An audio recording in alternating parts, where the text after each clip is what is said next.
La pluie battait contre les vitres, comme une rythmique insistance. Le détective Dufresne se tenait dans son bureau, observant l'obscurité à travers la fenêtre. Chaque goutte de pluie semblait symboliser une pensée. Un souvenir? Le téléphone sonne. C'est un appel qu'il redoutait. Il se saisit du récepteur, les mains tremblantes. Une voix, étranglée par la peur, chuchote à l'autre bout. C'est un meurtre, Dufresne. Il faut vous dépêcher. La voix s'éteint avant qu'il n'ait pu répondre. Un meurtre, mais ce n'était pas seulement une affaire quelconque.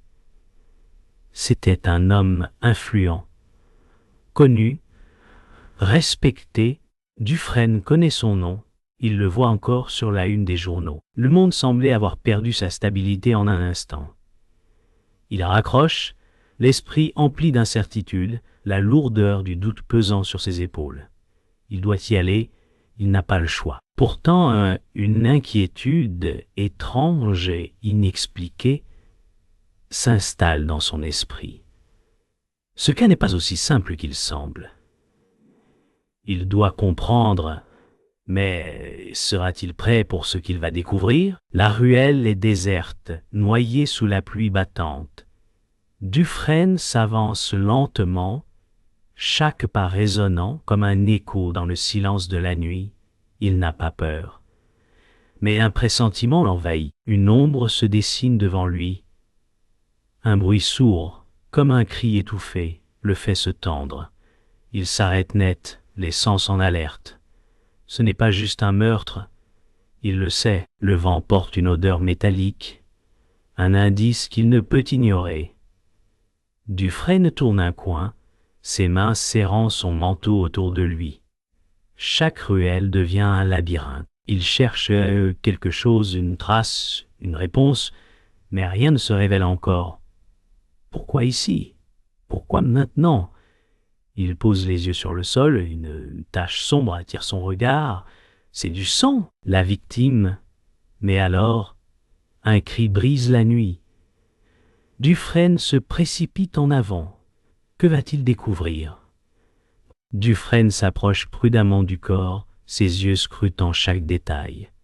Il sait que chaque élément compte. Le sang, la position du cadavre, l'odeur, tout ça lui parle. Mais il a encore trop de questions. Il s'agenouille à côté du corps. La victime, un homme d'affaires respecté, est étendu là, sans vie, dans une ruelle oubliée. Mais ce n'est pas un hasard. Le regard de Dufresne se pose sur une marque étrange, sur le poignet du défunt. Un symbole, il fronce les sourcils.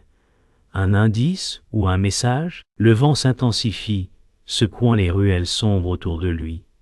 Dufresne se redresse, l'air concentré. Tout semble s'imbriquer, mais il reste une sensation étrange au fond de son ventre, comme si cette scène était trop bien orchestrée. Il a l'impression que quelqu'un le regarde, que quelqu'un l'attendait. L'affaire est plus complexe que ce qu'il imaginait. Dufresne se relève lentement, le regard toujours fixé sur le symbole sur le poignet de la victime. Un bruit de pas l'interrompt.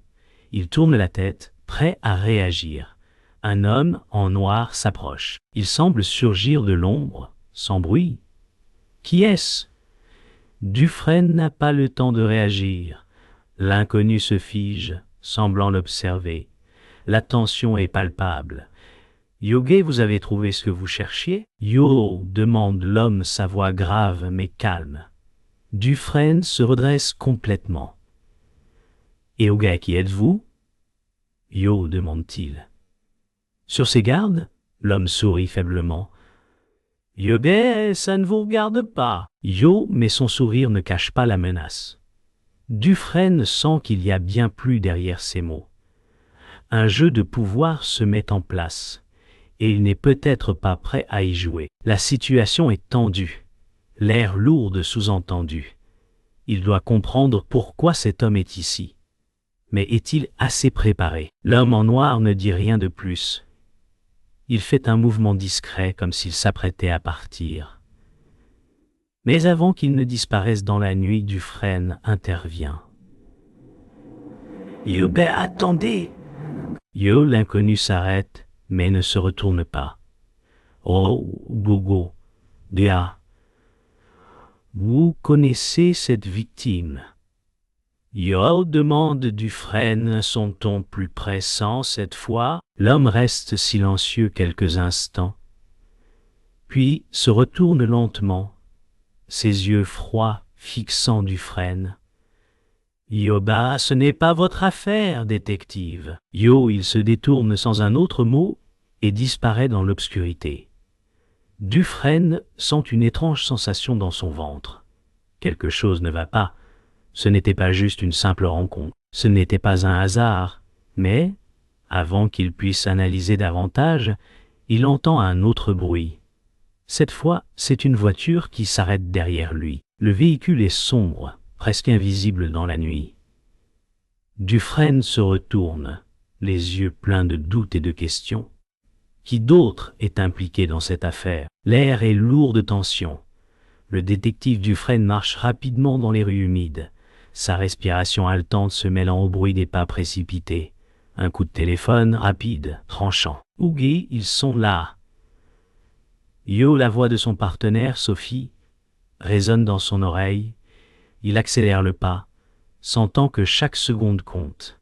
Les éclairages vacillent sous la pluie battante. La foule se presse autour de lui, inconsciente de la chasse qui s'annonce. Mais Dufresne ne se laisse pas distraire. La silhouette furtive qu'il vient d'apercevoir disparaît dans une ruelle sombre. Son cœur bat fort et son esprit s'emballe. Yoga, ce n'est pas possible. Il est là, quelque part. Yo, il serre les poings, déterminé. Une petite silhouette s'échappe soudainement, se glissant entre les ombres. Dufresne ne peut plus hésiter. Il doit agir. Mais alors que l'agitation de la ville le submerge, un cri l'arrête dans sa course. Il s'arrête net, ses yeux balayant la rue bondée, cherchant la source du bruit. Il faut qu'il comprenne. Quelque chose ne va pas. Quelque chose lui échappe. Mais quoi? Il se retrouve dans un café presque vide. Le bruit des tasses qui s'entrechoquent et du café qui coule dans les mugs remplit l'air. Sophie regarde Dufresne, la fatigue se lisant sur son visage. « Hugues, il faut qu'on en parle, Léonard. » Elle ne le regarde pas directement, mais ses mots sont lourds. Un silence lourd les entoure. Dufresne, épuisé, frotte ses tempes. « Yoga, tu penses qu'on va y arriver ?» Yo, demande-t-il, sa voix frémissant d'incertitude. Sophie soupire. « Yoga, c'est pas ça. C'est tout ce qu'on ne voit pas. On court après des ombres. » Yo, le détective, la fixe intensément, son regard perçant. « Oh, il y a quelque chose que je n'arrive pas à saisir. Quelque chose qu'on nous cache. » Yo, une pause. Le silence s'alourdit à mesure qu'ils échangent un regard furtif. La tension monte, et Dufresne sent qu'il se rapproche d'un point de non-retour.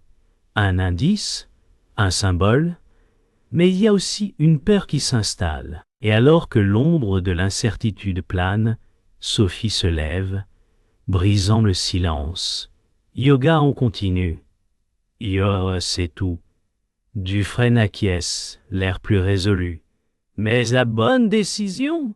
Le vent souffle fort en dehors du bureau. À l'intérieur, une ombre s'étend lentement sur la pièce. Un inconnu, dont le visage reste dissimulé dans l'ombre, parle d'une voix calme mais menaçante. « Oh gars, vous ne comprenez toujours pas.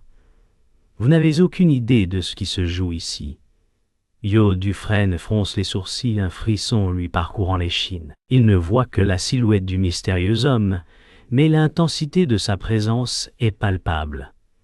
Le détective sent que cette rencontre ne sera pas sans conséquence. L'homme s'approche lentement et chaque mouvement est mesuré, contrôlé. « Yoga, vous avez fait un mauvais choix, Léonard. Un choix qui vous coûte plus que vous ne le pensez. » Yo, l'atmosphère est glaciale. Le détective reste silencieux, mais une question brûle dans son esprit. Qui est cet homme? Que sait-il? La tension entre eux est palpable, comme si l'air lui-même était figé. il doit savoir. Mais le prix de cette connaissance pourrait être plus élevé qu'il ne le croit. Dans une vieille bibliothèque, le mentor de Dufresne, un ancien détective à la retraite, le regarde fixement. Les livres poussiéreux qui les entourent semblent témoigner du passage du temps, tout comme lui. Et des fois, les choses ne sont jamais ce qu'elles semblent être, Léonard. Sa voix est douce, mais il y a une force calme derrière chaque mot. Yoga, tu sais, j'ai commis une erreur similaire. J'ai ignoré les signes. Le regard du mentor est empreint de sagesse et de regret. L'intuition, c'est la clé. Mais il faut aussi savoir quand faire une pause, quand regarder en arrière. Dufresne le fixe intensément, son cœur battant plus fort. Il sait que son mentor a raison, mais il sent qu'il est trop loin maintenant pour s'arrêter. Mais et l'affaire? Demande-t-il, la voix pleine de doute. L'ancien détective le regarde, un léger sourire triste sur les lèvres. Ce n'est pas seulement l'affaire qui importe, mais la manière dont tu vas t'en sortir. Le conseil est profond, mais Dufresne se sent plus seul que jamais dans sa quête. Que faire ensuite? Dufresne se redresse brusquement, son regard fixé sur la fenêtre. Il sait ce qu'il doit faire. Les morceaux du puzzle commencent à se rassembler. Il n'y a pas de retour en arrière. Sophie, on y va. Sa voix est ferme. Elle le regarde, hésitante, mais accepte. Il s'élance dans la nuit, prêt à confronter la vérité, quoi qu'il en coûte. La pluie battante les accompagne, comme un présage de ce qui les attend. Chaque goutte semble plus lourde, chaque pas plus lourd que le précédent. Dufresne sait que la décision qu'il prend ce soir pourrait tout changer. Il ne peut plus reculer. La route est tracée, et il ne sait pas ce qu'il va découvrir. Mais il est prêt à tout. Sa main se ferme autour de l'arme, la seule chose qui puisse le protéger. Mais contre qui se bat-il vraiment? Contre les ombres du passé ou une menace encore plus grande?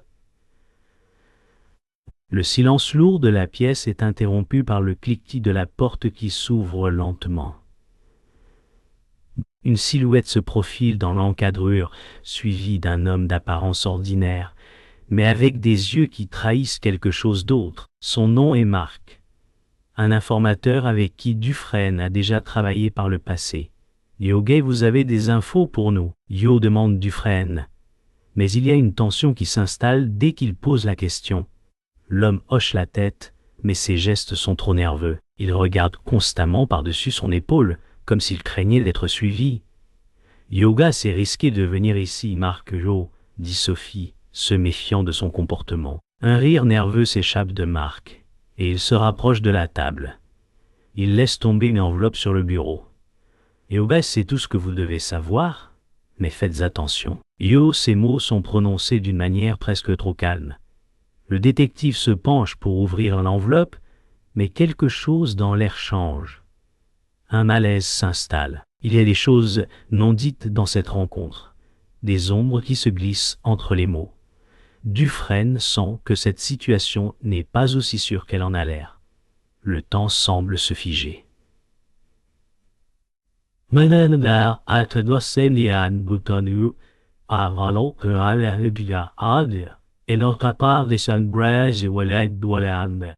quitte la pièce en silence, laissant une lourde atmosphère derrière lui. Sophie et Dufresne échangent un regard silencieux. Ça ne va pas, dit Sophie, les lèvres serrées. Il y cache quelque chose, je le sens. Dufresne ne répond pas immédiatement, ses yeux fixant l'enveloppe. Il l'ouvre lentement, les papiers à l'intérieur sont couverts de chiffres et de noms. Il les lit, mais il y a une hésitation dans ses gestes, comme si le dossier renfermait bien plus que ce qu'il montrait.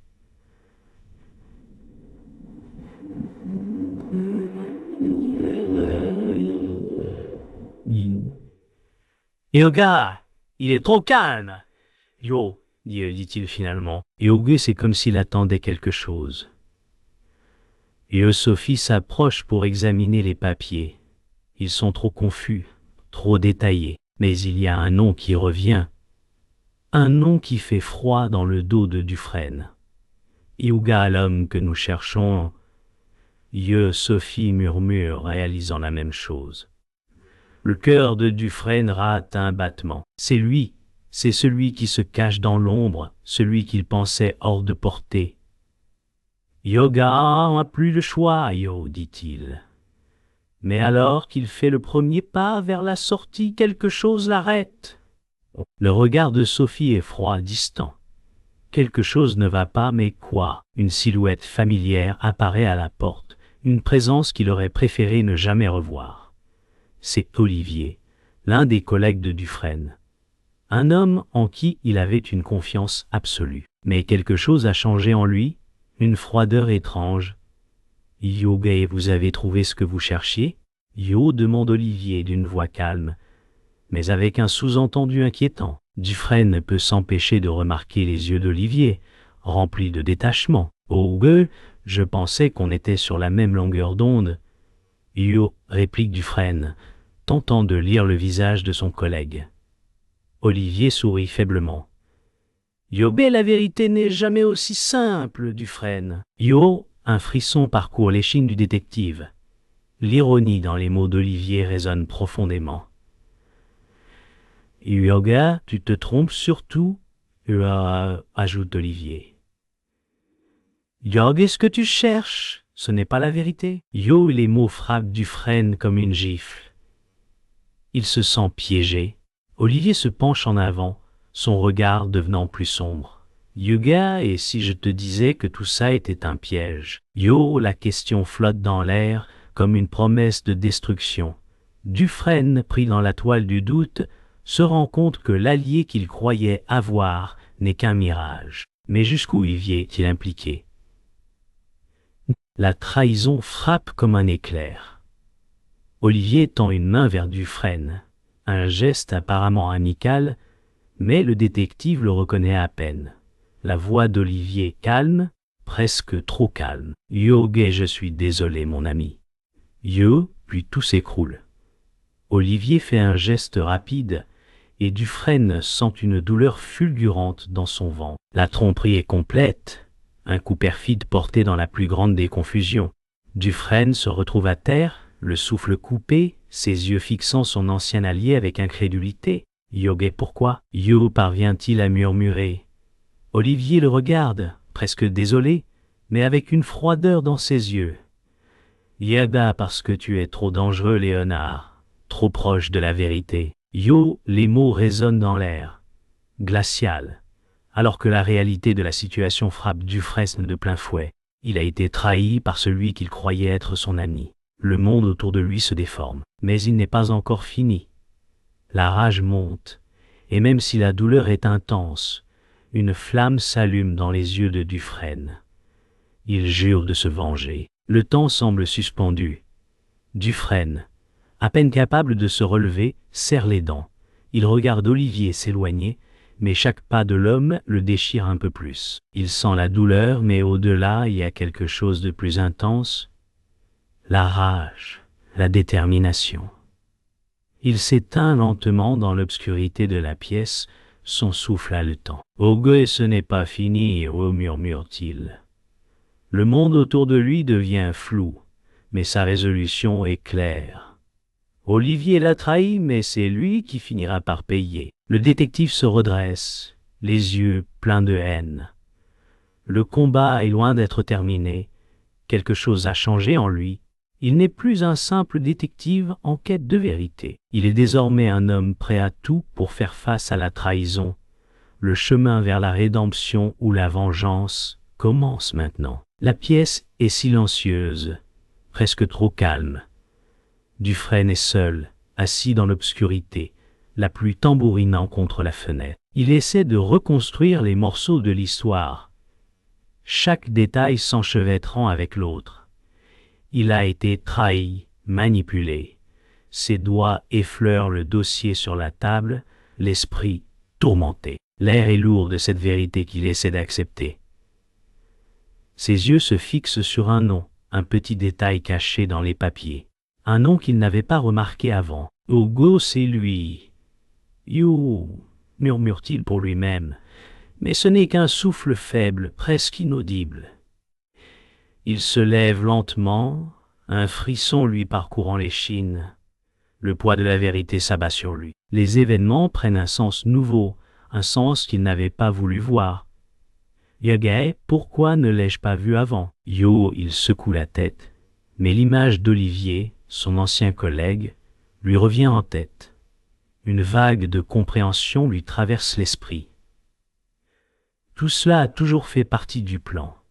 Tout a été calculé. Il n'était qu'un pion dans un jeu beaucoup plus grand. Le temps s'effondre autour de lui. Les souvenirs de la première rencontre avec Olivier se mélangent avec la douleur du présent. Yoga, c'était trop parfait pour être vrai.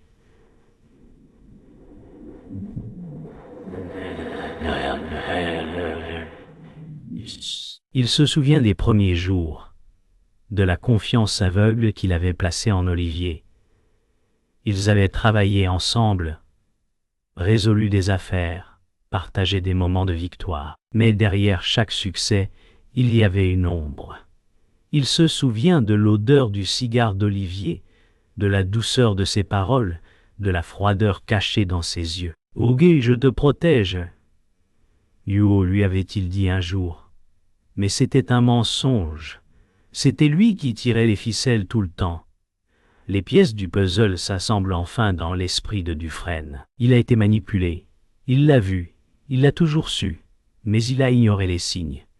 Yoga, tout ce que j'ai cru, c'était faux. Yo, la vérité l'écrase. Olivier n'était pas un ami, mais l'architecte de sa chute. Il réalise avec horreur que tout ce qu'il a fait jusqu'ici n'était qu'un mouvement d'un jeu qu'il ne comprenait pas. Le face-à-face avec Olivier est inévitable. Dufresne se tient devant lui, les bras croisés, les yeux pleins de colère et de désespoir. « Yoga, pourquoi m'avoir trahi ?» Yo, demande-t-il, sa voix tremblante, mais remplie de douleur.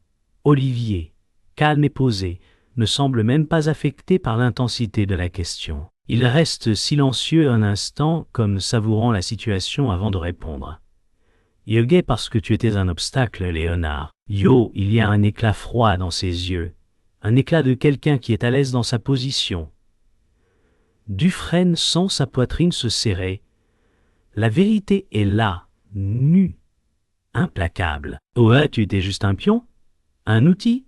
Et Olivier ne dit rien de plus, mais ses paroles suffisent. Chaque mot tombe comme une cloche, annonçant la fin de tout ce que Dufresne avait cru juste. La trahison n'a jamais été aussi cruelle, et il ne sait plus qui est le véritable ennemi. Olivier ou lui-même? Les réponses qu'il cherche depuis le début sont maintenant floues. Olivier s'avance lentement, comme s'il s'apprêtait à tout expliquer, à justifier chaque geste, chaque trahison. Oui, tu vois, Léonard, tout ceci, c'est bien plus grand que toi, plus grand que n'importe qui. Yo, son ton est presque doux, comme celui d'un maître qui instruit son élève. Oui, ce n'est pas une question de bien ou de mal, c'est une question de pouvoir. Yo, Dufresne le regarde, choqué. Yoga, et toi, tu t'es mis de quel côté? Yo, demande-t-il.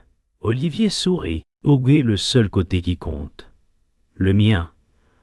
Oh, la brutalité de la réponse frappe Dufresne comme une claque. Tout ce qu'il croyait juste a été manipulé, utilisé comme un moyen pour un autre. Ogué, vous êtes tous des pions dans un grand jeu. Les mots résonnent, menaçants. Dufresne se sent nu, désemparé. Le monde n'est pas fait de vérité simple. Le bien et le mal ne sont que des illusions. Il doit maintenant décider s'il veut suivre cette voie ou tout renverser. Mais il y a une prise de conscience, une clarté glaciale. Le véritable ennemi n'est pas celui qu'il pensait. Il est beaucoup plus insidieux. Dufresne ferme les yeux, prenant une profonde inspiration. La vérité l'envahit, mais il n'y a plus de place pour l'angoisse. Il a vu la réalité, il l'a acceptée. Alors c'était ça, depuis le début. Yo, murmure-t-il à lui-même. Sa voix est faible, brisée, mais un nouveau calme émerge dans ses yeux. Il se redresse lentement, comme si un poids s'était levé. Ce n'est plus une question de justice ou de vengeance. C'est une question de survie. Yoga, Je vais devoir détruire ce que j'ai construit. Yo, il serre les poings, une lueur de détermination se glissant dans son regard. Olivier l'a trahi, mais ce n'est pas la fin. C'est juste le début de ce qu'il doit faire. Le chemin n'est plus flou. Il sait ce qu'il doit faire, et maintenant, il le fera. L'ombre de la vengeance se profile, mais Dufresne est prêt. Le détective est né à nouveau, plus fort, plus résolu. Le passé est mort. Il n'y a plus que l'avenir, une bataille qu'il est prêt à mener. Le bruit des pas résonne dans le couloir sombre. Chaque écho rapproche Dufresne de son destin. Le silence est lourd, presque palpable, et l'air vibre de tension. Le détective serre les poings, les muscles tendus sous sa chemise. « Yoga, c'est ici, Yo, murmure-t-il. » Ses yeux scrutent la porte devant lui. Derrière Olivier, l'homme qui a tout détruit, tout manipulé. Dufresne sent son souffle s'accélérer. Les battements de son cœur se confondent avec le bruit des pas qui se rapprochent. Une dernière pensée traverse son esprit. C'est maintenant ou jamais. La pièce au bout du couloir est plongée dans l'obscurité, mais il n'a pas peur. C'est l'adrénaline, la rage et la certitude qu'il a désormais. Il n'y a plus de place pour le doute. Il n'y a plus de retour en arrière. Il pousse la porte. C'est le moment. La confrontation est immédiate. Olivier se tient là, un sourire cruel sur le visage.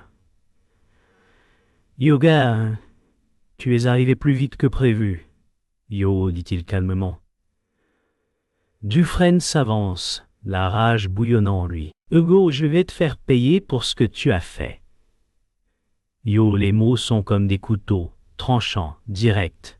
Olivier lève une main comme pour arrêter le flot de colère. « Yobé, tu ne comprends pas, Léonard. » Yo, il parle d'un ton posé sur de lui.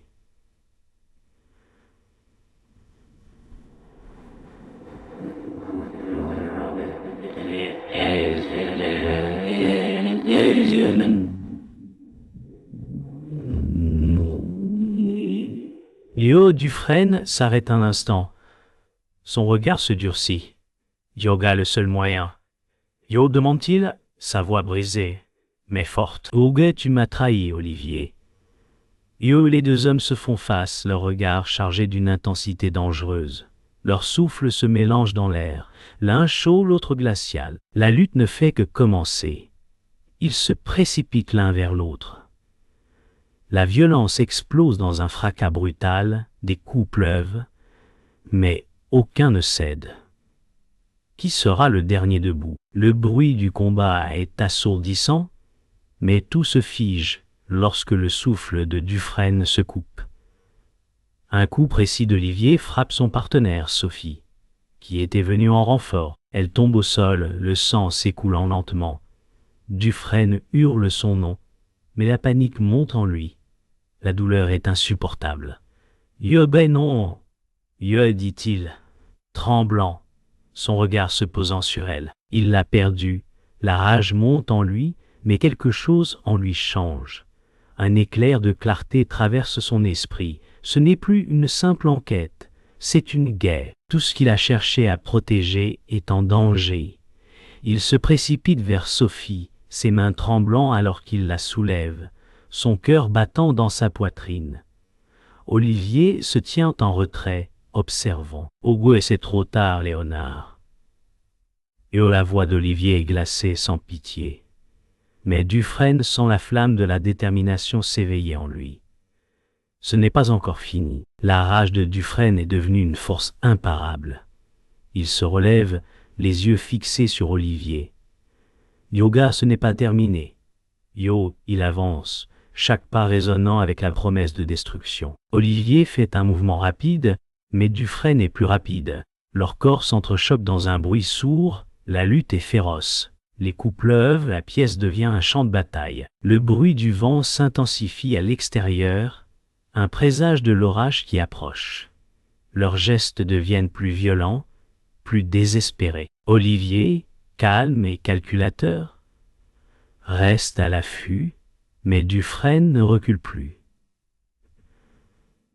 Chaque coup porté par Dufresne est une question, chaque frappe est une réponse à la trahison. Mais au moment où Dufresne frappe Olivier au visage, un éclat de lumière se reflète sur son couteau. Il plonge aveuglé par la rage. Tout devient flou. Qui tombera à la fin? Le combat s'achève dans un silence étrange. Dufresne, épuisé et couvert de sang, regarde Olivier, qui est à terre. Son cœur bat lourdement dans sa poitrine, mais il n'éprouve aucune victoire. Ce n'est pas la fin qu'il avait imaginée. La pièce est silencieuse, à peine éclairée par la lueur de l'aube qui perce à travers les rideaux. Sophie est allongée, inconsciente, et la douleur de sa perte est encore trop fraîche.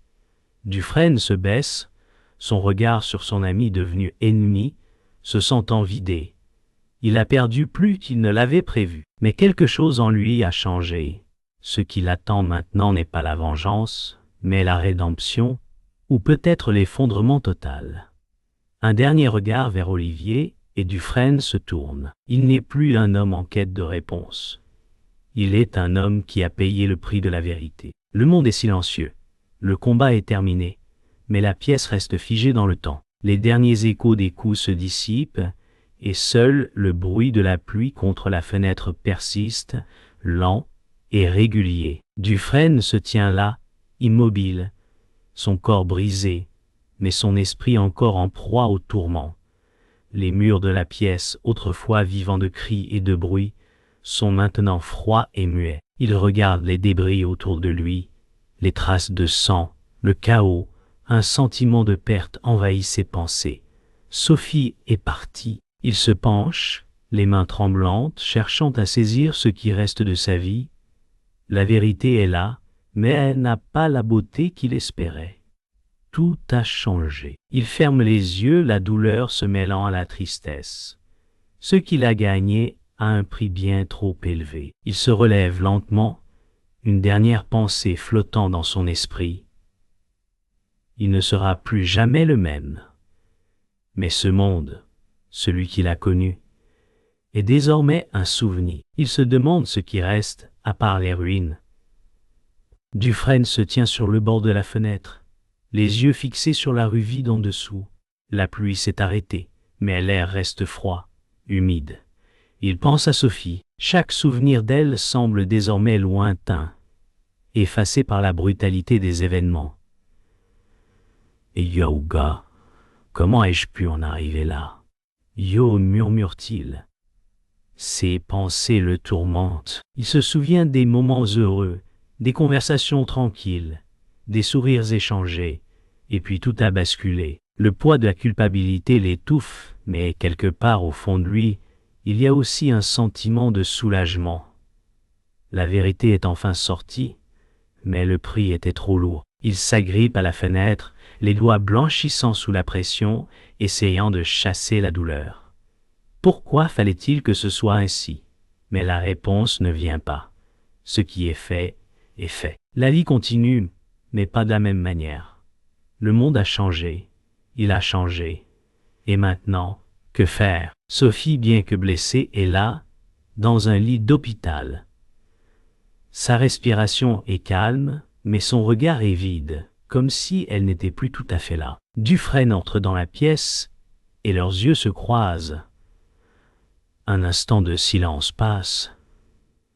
Yoga Sophie, Yo, il dit son nom d'une voix brisée. Elle le regarde, mais il y a quelque chose de distant dans son regard, quelque chose qu'il n'avait pas vu avant. Elle parle doucement, presque dans un souffle. Yo, ça va aller. Yo, le cœur de Dufresne se serre. Elle l'a pardonné, mais tout est différent maintenant. Il s'assoit à ses côtés, prenant sa main. Yoga, je suis désolé. Yo, il a tant à dire, mais les mots semblent vides. Leurs vies se sont croisées, et aujourd'hui, il ne sait plus où elles vont. Ega, ça va aller, Yo répète Sophie. Mais Dufresne sent qu'il y a des mots non dits entre eux. La paix est là, mais fragile. Leurs regards se croisent, et dans ce silence, tout est dit. Il a perdu quelque chose, mais peut-être que Dans cette douleur, il y a une chance de reconstruire. Dufresne se rend dans le vieux bureau du mentor qu'il a perdu. Les souvenirs l'envahissent, les leçons qu'il avait apprises à ses côtés. Ourguet, il m'avait dit. La vérité a un prix, mais tu dois la payer si tu veux avancer. Yo, les mots résonnent dans sa tête, leur sens plus profond maintenant qu'il ne l'avait compris à l'époque. Il se souvient des moments partagés, des discussions tard dans la nuit, des conseils de son mentor. Il ne reviendra jamais. Mais Dufresne sait maintenant. Il comprend enfin. Hugo, ce n'était pas juste une enquête. C'était ma vie. Yo, il sourit doucement, les yeux remplis de tristesse et de gratitude. Son mentor lui avait montré la voie. Il n'a pas abandonné. Et maintenant c'est à lui de porter cet héritage. Les enseignements ne sont pas perdus. Ils vivent en lui. La tâche qu'il a à accomplir est toujours là, mais il est prêt. La route est devant lui. Et il sait qu'il peut la parcourir. Le chemin ne sera plus le même. Dufresne marche lentement dans les rues désertes, l'aube pointant à l'horizon. Les ombres de la nuit se dissipent, et avec elles, la lourdeur de son passé. « Au gueux, j'ai payé le prix, murmure-t-il. Au gars, mais... c'est fini maintenant. » Yo, le monde autour de lui est calme, presque paisible. Mais il sait que ce n'est qu'une illusion. Tout est différent. Il se tourne vers la ville, prêt à l'accueillir de nouveau. Le vent souffle doucement, une brise légère qui éveille la vie autour de lui. Il a survécu. Il a compris. Mais il n'oubliera jamais. La route devant lui est encore incertaine, mais il marche désormais avec une nouvelle force. Il est prêt. Le silence s'installe après tout. Le monde prend une pause, comme s'il retenait son souffle.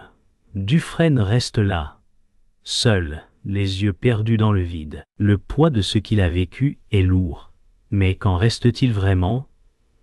Un homme qu'il a perdu, des mensonges découverts, des vies brisées. Ce qu'il a fait en valait-il la peine? Le vent souffle doucement à travers la fenêtre. Mais il ne ressent plus rien de cette brise autrefois familière. Tout semble différent. Il ferme les yeux. Le goût de la vérité est amer. Mais à quel prix? À quel prix a-t-il payé cette paix fragile?